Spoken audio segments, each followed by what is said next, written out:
quel est le mobile qui nous réunit ici ce soir.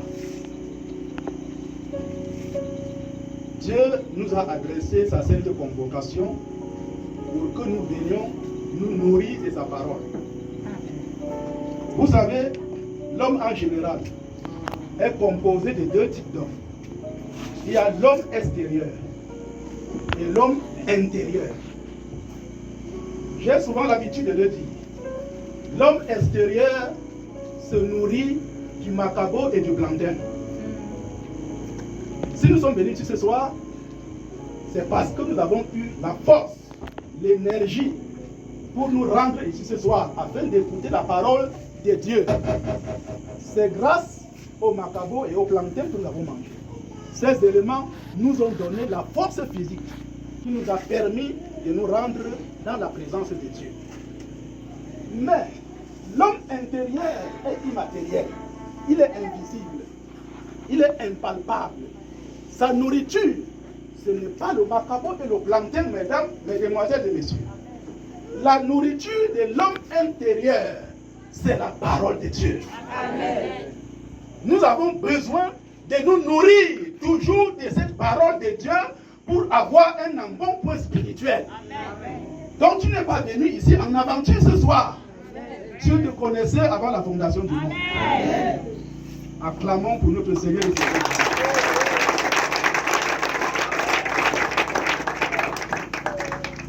Je voudrais dire merci ici à mon fils, l'apôtre Joseph, qui me permet ici ce soir de prendre la parole au nom de notre Seigneur et Sauveur Jésus-Christ. Je ne serai pas très long dans mon intervention, parce que je me tiens ici pour vous donner un conseil. Lequel conseil est un prélude à toutes les prédications, à tous les messages qui vous seront dispensés à partir de ce soir jusqu'à la fin. Je voudrais dire que c'est un ministère apostolique et prophétique.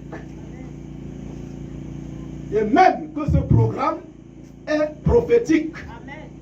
Je voudrais par là dire que ton arrivée ici ce soir, ta venue ici ce soir est prophétique. Amen. Prophétique pourquoi? Parce qu'elle est connue avant la fondation du monde. Le programme est prophétique pourquoi? Parce qu'il est connu avant la fondation du monde. Dieu est très content ce soir de nous voir venir ici pour répondre à sa sainte convocation. Nous sommes venus ici ce soir pour différentes raisons. D'aucuns sont venus parce qu'ils veulent obtenir la guérison, parce qu'ils veulent être guéris. D'autres sont venus parce qu'ils veulent être délivrés. D'autres sont venus peut-être parce qu'ils mènent une vie malheureuse et ils veulent voir Dieu toucher leur vie afin qu'ils vivent un certain confort dans leur foyer peut-être, dans leur maison. Peuple de Dieu, au moment où nous attendons notre Seigneur et Sauveur Jésus-Christ, je vous assure, qui est sur le point d'arriver, qui est sur le point de venir chercher son peuple, ne dormons pas sous nos oreillers. Dieu nous appelle à un travail ardent. La Bible nous le dit. Travaillez à votre salut. Travaillez à votre salut. Lorsque Dieu nous a adressé son évangile, il a eu pitié de nous. Il a manifesté sa compassion pour que nos yeux s'ouvrent sur nos vies, afin que nous nous rendions compte que nous sommes malheureux, nous sommes perdus, nous sommes pauvres et nus. Sa grâce nous a été accordée, n'est-ce pas, d'ouvrir nos cœurs pour recevoir sa parole en nous, afin qu'elle puisse nous procurer la vie Et nous avons bénéficié ainsi du salut, de la bénédiction éternelle du salut. Ce n'est que le commencement. Ayant donc obtenu la bénédiction du salut, la parole de Dieu nous dit que tout ne s'arrête pas là. Et c'est pourquoi la Bible nous interpelle et nous demande à toi et à moi de travailler à notre salut. Se repentir, c'est une bonne chose. Se convertir au Seigneur, c'est une bonne chose. Mais ce n'est pas tout. Ce n'est pas tout. Dieu nous appelle à un travail soutenu, à un travail ardu, à un travail persévérant, à un travail qui puisse honorer notre Dieu.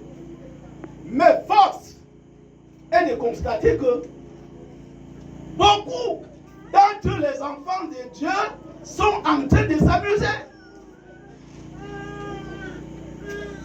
Écoutez bien.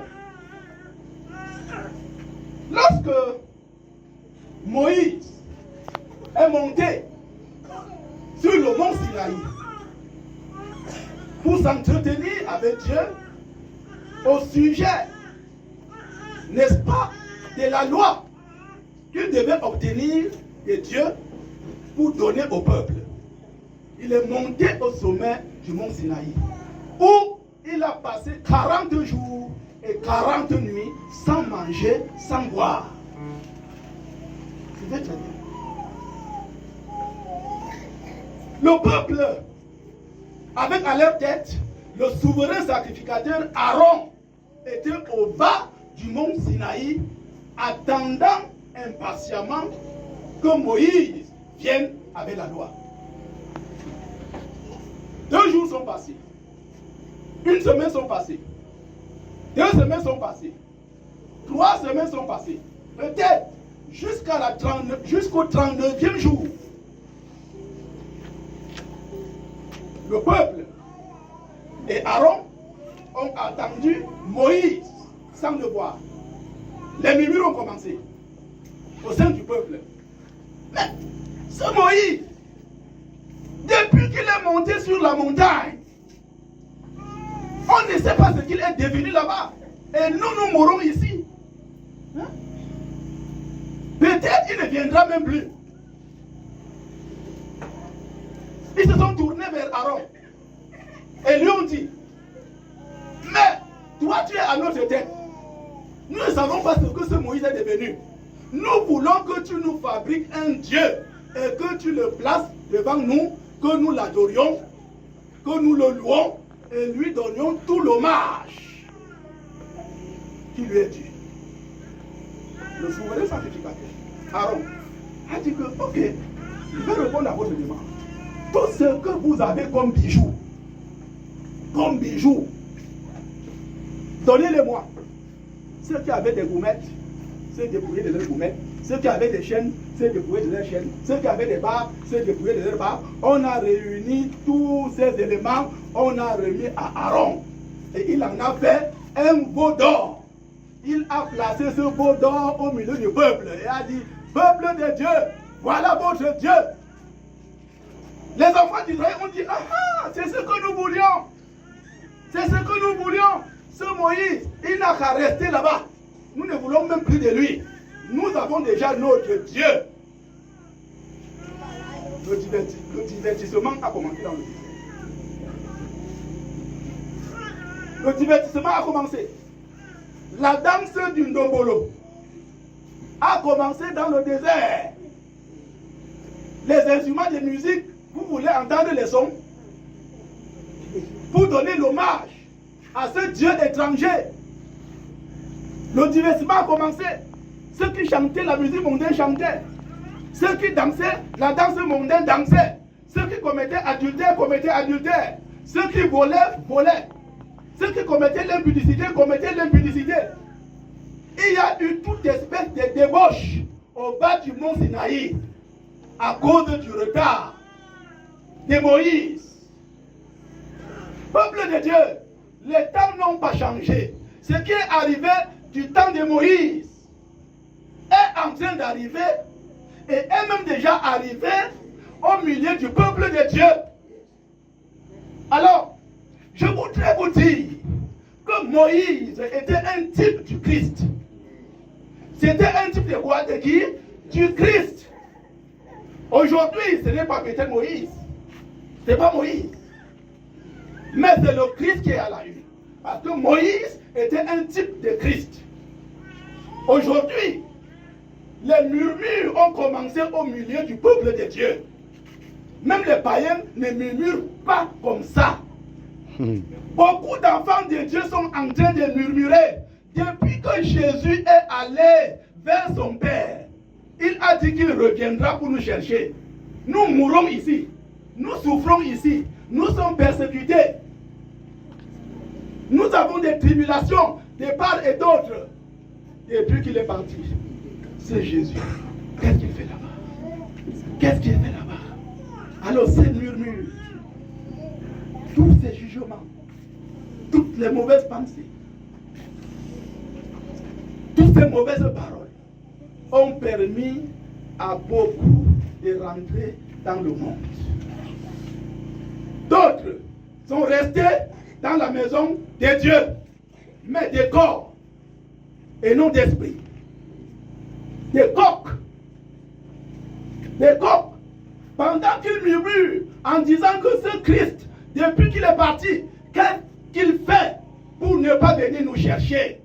La débauche s'est installée au milieu du peuple de Dieu. La mondanité s'est installée au milieu du peuple de Dieu. Je parle de l'église de Dieu en général, y compris même cette assemblée. La débauche s'est installée. La mondanité s'est installée. Les jugements se sont installés. La tolérance s'est installée. Le christianisme moderne s'est installé. Peuple de Dieu, nous devons rentrer aux sources. Nous devons rentrer aux sources. Pendant que Christ arrive. Le veau d'or est fabriqué, peut-être pas physiquement, et est établi dans les cœurs. Les veaux d'or d'adultère, les veaux d'or de fornication, les veaux d'or de magie, les veaux d'or de la sorcellerie, les veaux d'or, n'est-ce pas, du mysticisme, les veaux d'or de la tolérance.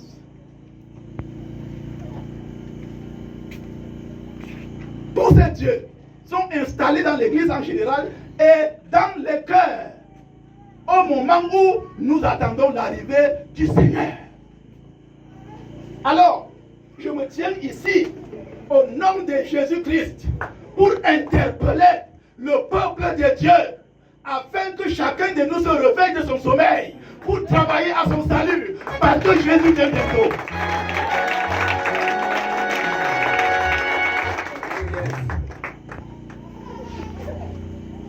C'est ça le message de Dieu. C'est ça le message de Dieu. Tu n'es pas venu ici au hasard. Tu es venu ici étant malade spirituellement.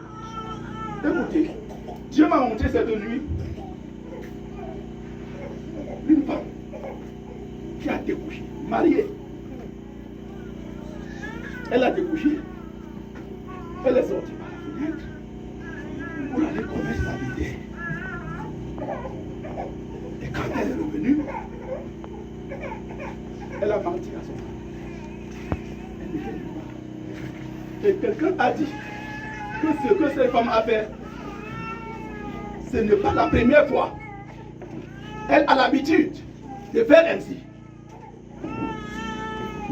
Et c'est des choses qui arrivent à certaines personnes dans la maison de Dieu qui sautent par la fenêtre pour aller flirter avec le monde. Et ils reviennent. Lorsqu'on prêche la parole, non, c'est pas bon. Le Saint-Esprit t'indexe. Tu dis non, ce n'est pas moi. Tu es sorti par une fenêtre spirituelle pour aller flirter avec le monde, pour aller t'amuser avec le péché pour un temps, et tu es revenu. Lorsque le serviteur de Dieu a fini de prêcher et qu'il lance l'appel pour que les vies soient restaurées, tu restes cloîtré dans ton hypocrisie. Et je voudrais vous rappeler que l'hypocrisie ici, c'est le levain des pharisiens. Les pharisiens. Dans le temps ancien, les pharisiens étaient des prêtres. C'était des anciens. C'était des hommes de Dieu apparents qui entraient dans la synagogue avec les longues robes, des longs phylactères, avec une apparence de piété. Et c'est à eux que Jésus va dire: nettoyez premièrement l'intérieur de la coupe, afin que le dehors soit comment? Net.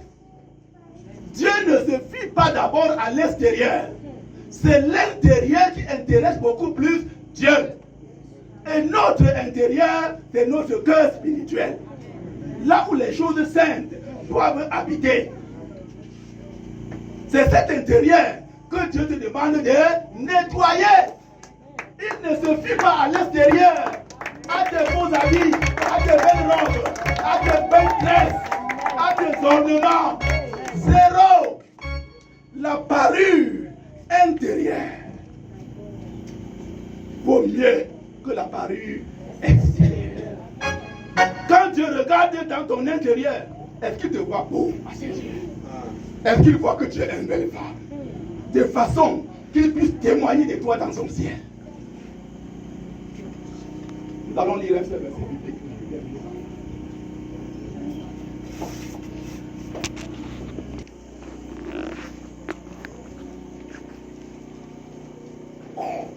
Apocalypse 3, vers 1, lecteur lisant rapidement.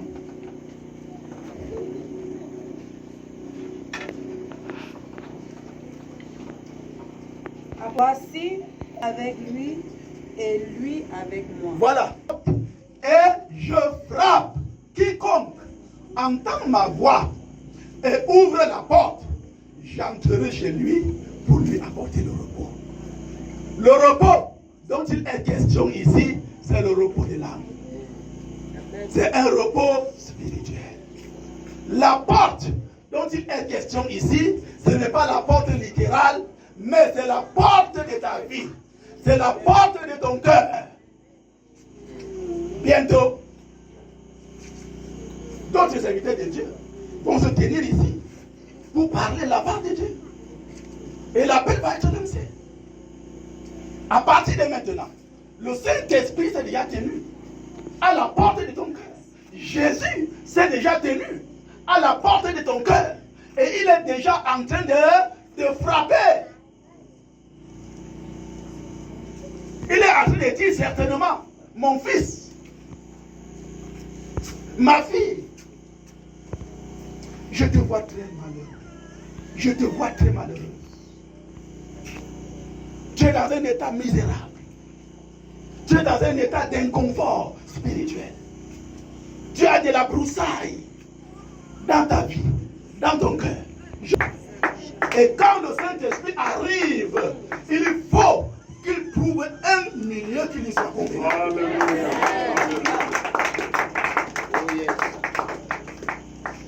N'endurcis pas ton cœur ce soir.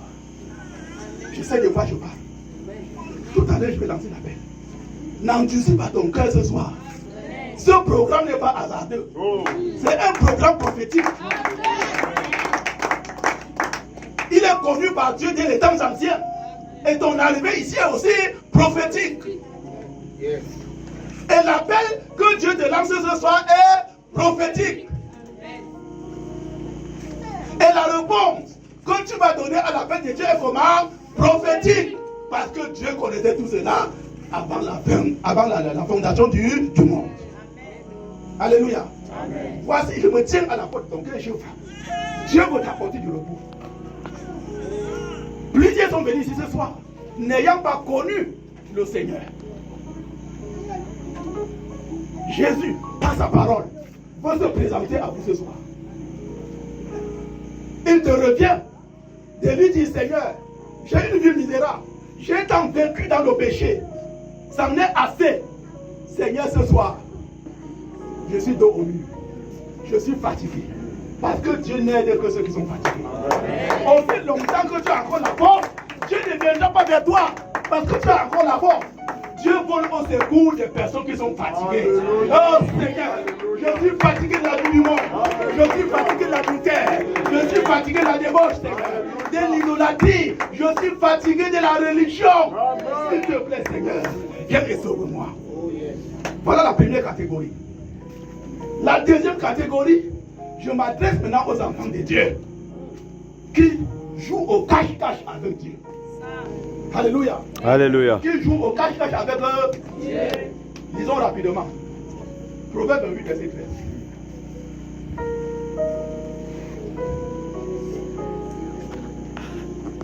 Je vais chuter par là. Pour la deuxième catégorie.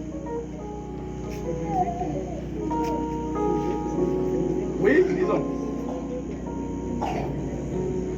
Lisons à haute voix. Proverbe 8, verset Proverbe 28. 28. C'est lui qui est là. Proverbe 28, verset 13. Confess them and give them up. Then God will show you mercy on you. En français. En français aussi. En français, Proverbe 28, verset 13. Oui. Celui qui cache ses transgressions ne prospère pas, Celui qui cache ses transgressions ne prospère point. Continue. mais celui qui les avoue et qui les délaisse obtient Mais miséricorde. celui qui les avoue et qui les... Celui qui cache ses transgressions ne prospère pas. Dieu ne rejette pas celui qui cache ses transgressions. Mais il dit, il ne fait pas quoi? Il ne prospère pas. Il ne s'agit pas d'abord de la prospérité physique ou matérielle. Il s'agit de la prospérité spirituelle. Mais force est de constater que beaucoup d'enfants de Dieu, connus par Dieu, ayant bénéficié du salut de Dieu, à un moment donné, ont commencé à entretenir une vie d'hypocrisie dans la maison de Dieu. C'est pour cette raison que les enfants de Dieu qui vivent dans cet état de choses ne peuvent plus confesser leurs péchés. Mais la confession est biblique. Mesdames, mesdemoiselles, messieurs, il dit si vous confessez vos péchés, je suis juste et fidèle pour vous les pardonner et pour vous purifier de toute iniquité. Amen. Alléluia. Amen. Quel est le jeu de cache-cache que tu fais avec le Seigneur? Sors de ta cachette si tu veux prospérer. C'est pour ça que beaucoup d'enfants de Dieu patinent sur place. Ils patinent sur place. Ils ne veulent pas évoluer. Ils ne connaissent aucun bonheur avec Dieu. Ils ne sont pas dans la présence de Dieu. Ils sont hors de la présence de Dieu. Et ils ont rompu avec la communion. Et quand ils viennent à l'église, c'est le corps. L'esprit n'y est plus. On est mort. Mais Dieu veut te ramener. Dieu veut te restaurer. Dieu veut te ressusciter. Dieu veut te donner un nouvel élan. Pourvu que tu reconnaisses ton péché. Maintenant, je vais lancer l'appel, je ne vais pas tirer long. Première catégorie. Tu es venu ici ce soir, n'ayant pas connu Christ. Tu ne connais pas Christ. Mais l'occasion t'a été donnée ce soir d'entendre l'évangile. Si tu veux faire une expérience avec Jésus-Christ et l'accepter dans ton cœur comme Seigneur et Sauveur personnel, afin qu'il te procure du repos, tu peux le faire.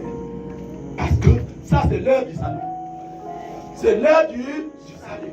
Voici l'heure du salut. Pendant que la jeunesse mime un petit chant, catégorie de délire. Ceux qui veulent non, première catégorie, ceux qui veulent accepter Christ comme Seigneur et Sauveur personnel. Est-ce que vous pouvez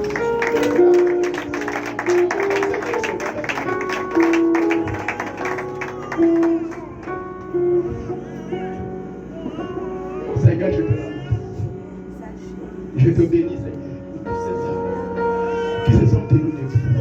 Seigneur, ça c'est le travail du Saint-Esprit. C'est le travail du Saint-Esprit. Je prie afin que leur cœur soit davantage ouvert, que leurs yeux soient davantage ouverts, afin qu'ils viennent au trône de ta grâce, Seigneur, pour implorer ta grâce et le pardon de leurs péchés. Seigneur, merci parce que par la foi, tu les as sauvés. Tu fais d'eux maintenant les enfants de Dieu. Tu leur donnes maintenant ton salut. Merci Seigneur, la personne connue désormais de toi ce soir. Merci Seigneur pour l'action du Saint-Esprit. Merci pour l'action de ta parole. Je ne couche pas avec les hommes. Je ne couche pas avec les hommes. Je dis bien un enfant de Dieu sauvé. Dans une autre église, un diable vient me voir.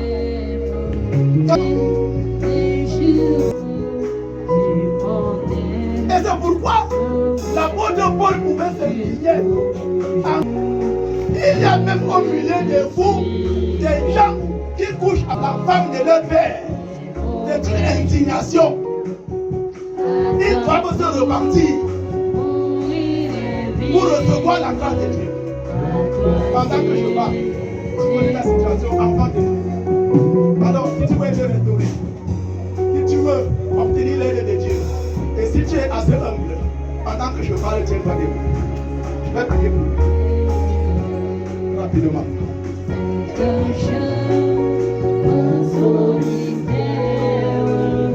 Tiens-toi debout, je vais prier.